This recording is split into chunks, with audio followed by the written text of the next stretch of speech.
Mag-follow ka muna. Cherry, saan ka pupunta? Mag-start na ang klase. Saglit lang ako, Peach. May pupuntahan lang. Mauna ka na. Hala, teka, bakit nawawala yung lagayan ng necklace dito? Bakit nawawala? Hello po? Pwede po ba ako magtanong? Tatatanong ko lang po sana kung nasaan na po yung lagayan dito, yung may kwintas na diamond na blue? Anong lagayan eh? Hallway lang to. Walang kahit anong nakalagay dito. Hindi po. Kahapon lang po nakita ko pa yun eh. Dito mismo nakalagay. Tapos may kwintas na blue diamond. Iha, wala ngang kahit anong nakalagay dito. 10 taon na akong naglilinis dito at walang kwintas na nakadisplay dito. Sige po, salamat po.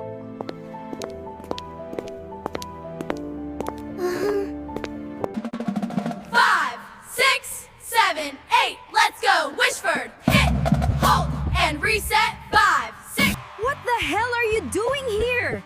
Nakita nyo ba? Nagpa-practice na? Tapos kayo, mga nakaupo lang dyan. Pasensya na po kasi nahihiya kaming sumingit. Kakadating lang po namin. Oh my gosh! So late pa kayo! I'll make sure na matatanggal kayo sa list!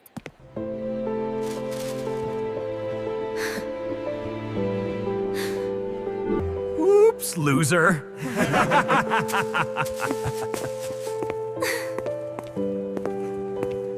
Pagod na ko sa ganitong buhay. Lagi na lang akong nabubuli.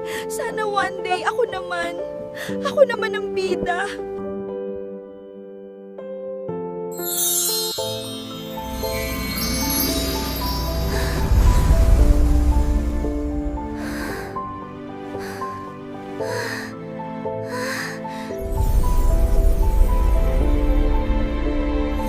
Anong nang nangyayari? Bakit nakasuot sa akin to at bakit ayaw matanggal?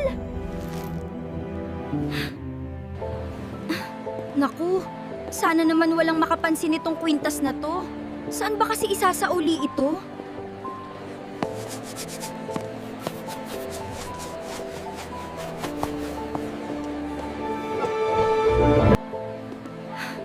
Sana one day maging kasing famous nila ako. Maging one of the mean fruits din ako.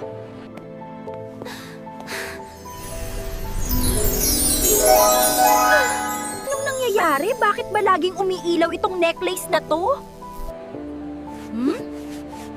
Cherry, come here. Punta na tayo sa cafeteria. Hindi ko magets eh. Invite niyo ako sa cafeteria?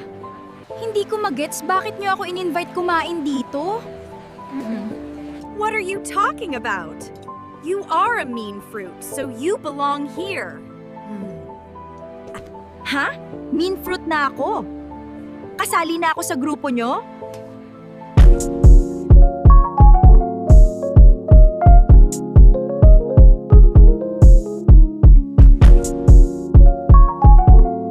OMG, one of the mean fruits na si Cherry. Ano pa ang mga hihilingin niya na magkakatotoo? Alamin sa episode 4.